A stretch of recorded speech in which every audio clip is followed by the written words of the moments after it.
Here's the drone. The top part was removed, this portion. Okay, and that's the RunCam Split 2, and the microphone is very noisy, and that has to be because the drone fell in the snow many times, and probably that small sponge got pressed in or something like that. So I will remove the top plate. There's a metal plate also, it's this one. Let's remove the cable. So first lift up that black portion, like so. It's moving.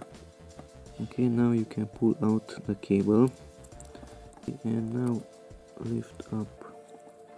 It's connected to the flight controller, so let's disconnect that one also. So that's the RunCam Split 2, and the microphone is this small shiny metal that is covered by this one, that tiny sponge. That tiny sponge is covering the microphone. Okay, so I will insert a much larger piece of foam or sponge there to cover this microphone, and that should make the sound better.